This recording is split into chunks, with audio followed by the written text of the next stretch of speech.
Hello everyone, मैं हूं आपका टैली गुरु नीरज पटवा। पिछले वीडियो लेक्चर में हमने कंपनी के डेटा का बैकअप लेना और इसको कैसे रिस्टोर किया जाता है ये देखा था। इस वीडियो में हम ये देखेंगे कि कैसे कंपनी के डेटा को स्प्लिट किया जाता है नेक्स्ट फाइनेंशियल ईयर की वर्किंग करने के लिए।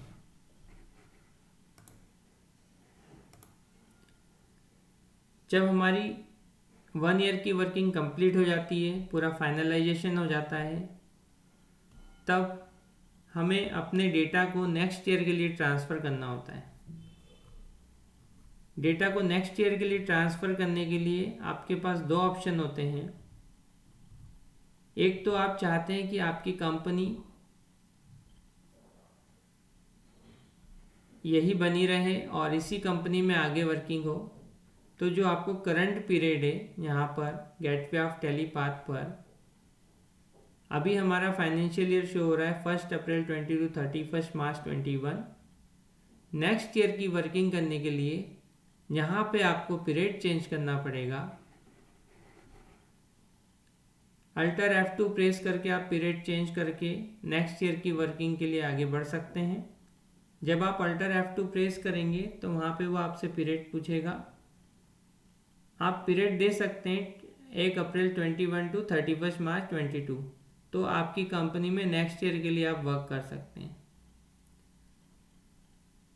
बट अगर आप ऐसा चाहते हैं कि आपकी नेक्स्ट ईयर की कंपनी में वर्क तो करना है, लेकिन उस कंपनी का डेटा सेपरेट हो जाए, मतलब आप नेक्स्ट ईयर के लिए सेपरेट कंपनी बनाना चाहते हैं, तो स्प्लिट कंपनी ऑप्शन का यूज़ करेंगे। स्प्लिट करने के लिए आप डेटा मेनू पे जाएंगे, स्प्लिट पे क्लिक करेंगे। यहाँ पे आपको दो ऑप्शन देगा, verify data and split data.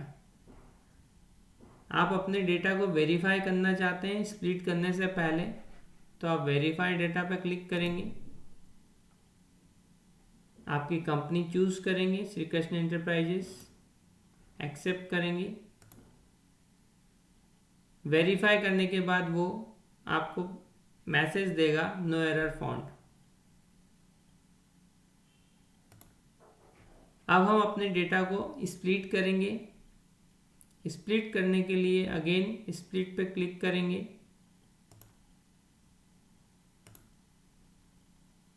आपकी कंपनी चूज करेंगे।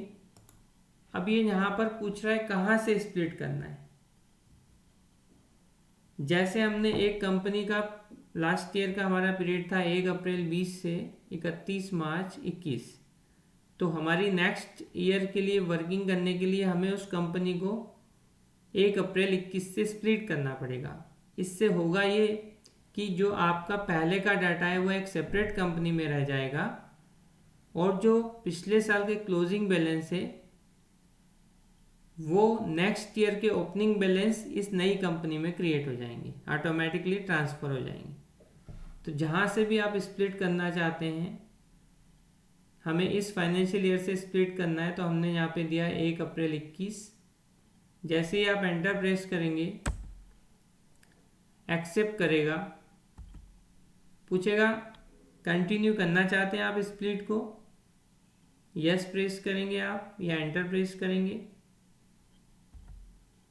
प्रोसेस होगा। और देखिए जैसे ही आपने इस प्रोसेस को कंप्लीट देखा, उसके बाद यहाँ पर आपके सामने 3 कंपनी बन जाती है। फर्स्ट कंपनी जो आपने ओरिजिनली क्रिएट की थी लास्ट ईयर की, सेकंड कंपनी 1 अप्रैल 20 से 21, और थर्ड कंपनी 1 अप्रैल 21 से।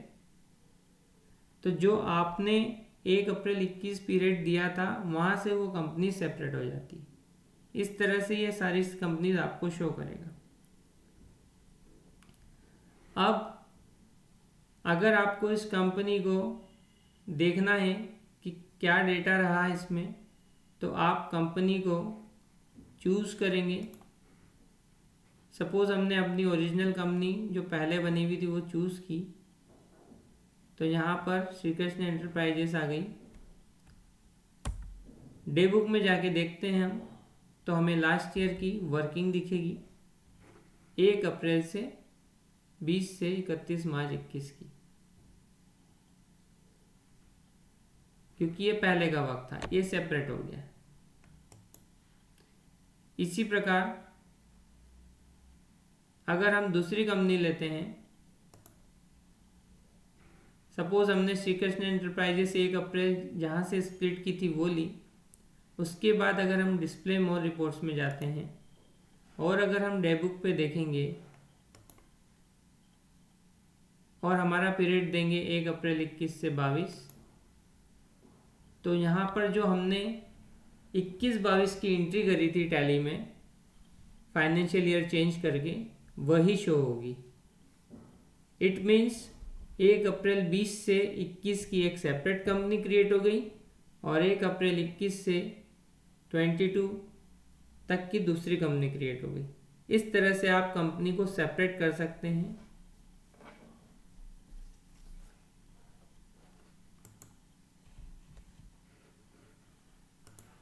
Thank you.